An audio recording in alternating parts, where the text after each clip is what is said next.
and has done damage with his leg. His 3 rushing touchdowns at night equal his career total in all other games. Dak's 6 primetime wins are already tied with Russell Wilson for the most in any player's first 2 seasons in the last 15 years. Well, Dak and the Cowboys expect the Cardinals defense to come with the same approach as the Broncos last week. Now, Bruce Arians joked, we don't have Von Miller. However, they did lead the NFL in sacks last year, and their top 2 sack artists are back. So, Steve, if they do come with that physical style, how do you expect the Cowboys offense to respond? The Cowboys last year, with all the success that Dak had, was really about that road paving, grinding offensive line that established the run. Off of the run, play action, people are open, Dak hits the guy of, Jason Witten, guys down the field, Dez, Bryant down the sideline. That's all feeds off of that road paving, road grinding offensive line. All of a sudden that doesn't happen.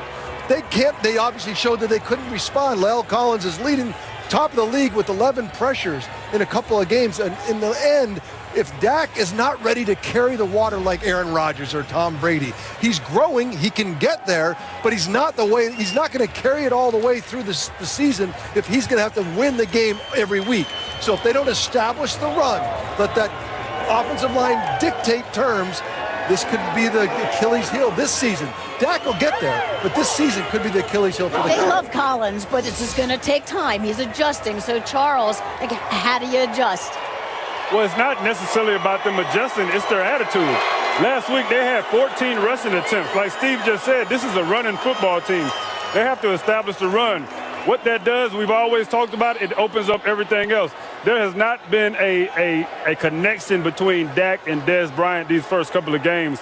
So what they have to do is establish that run, allow those big guys up front, hotels, as Randy calls them, pave the way, as Steve said, and open up things in the passing game so that they can get some things going downfield. But for Dak Prescott to be throwing the ball 50 times last week, that's not who they are. They got to get away from that. Matt, I know you love the chess match. Take us inside with these 2 coordinators. I really do. Well, it's Scott Linehan for the Dallas Cowboys against James Bettcher, a Todd Bowles disciple. But what Scott Linehan does for his quarterbacks, he gives them so much freedom at the line of scrimmage. If you like the matchup one-on-one outside, even if it's a running play called, go ahead and take that one-on-one matchup, make them pay. Randy, assess the difference between these 2 quarterbacks here tonight. Well, I'm looking at Carlson where he needs his arm, but when I look at Dak, Dak is a playmaker. He's able to make plays with his leg. Tonight I'm looking for a big play from Dak Prescott, 20, 30-yard run to put his team in good field position. But I think that Carson Palmer is the one of the 2 that needs to get in a good rhythm tonight. Not sure what type of running game they're going to have tonight, but I think Carson Palmer has to get in a great rhythm tonight. Fast start for them to be able to win this game. And Charles, Jason Garrett echoed just what you said. Be who we are. That's it. Can't change that. That's it. That's the way you win games. Be who you are. And it's all about execution. All right, it's time for the Dunkin' Donuts field pass. Randy, Patrick Peterson will be locked on Dez Bryant. What's the key to defending a big receiver like Dez? Well, I think for Patrick Peterson being one of the best in the game, just continue to do what he do.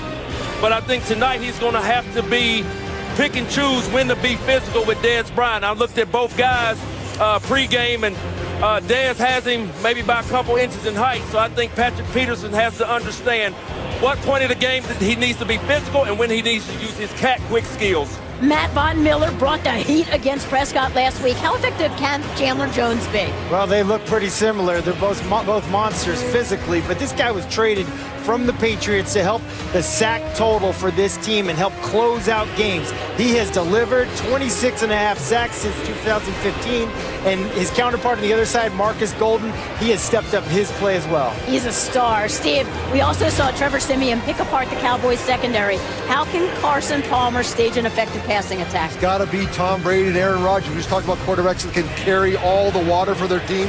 David Johnson's departure, the big horse leaves. Carson Palmer has to pick up all of that slack and be the top 5 quarterback he's had potentially, but have a slow start this season. He needs to be the man. Charles, Sean Lee is the heart and soul of the Dallas defense. What's his focal point against the Cardinals offense? Well, the great thing that you love about Sean Lee is the way that he uses his eyes to read quarterbacks in coverage. He's a guy that's able to drop back in his zones and make great jumps on the ball. He is one of my favorite players in the NFL to watch. Tonight he'll be tested having to tackle running backs in space. and that will test the defense a little bit, but this is a guy that I know is up for it. Coming out of linebacker U in Penn State. Do your thing tonight, Sean Lee. Still coming. Come on, man. The fans in Arizona love it. We will be back with that.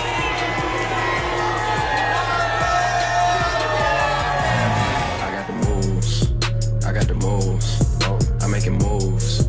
You gotta move. You gotta move. I made the city move. Like whoa. I made the city move. I got the moves. I'm making moves. I got the moves. I got the moves. I'm making moves. I'm making moves. You gotta move.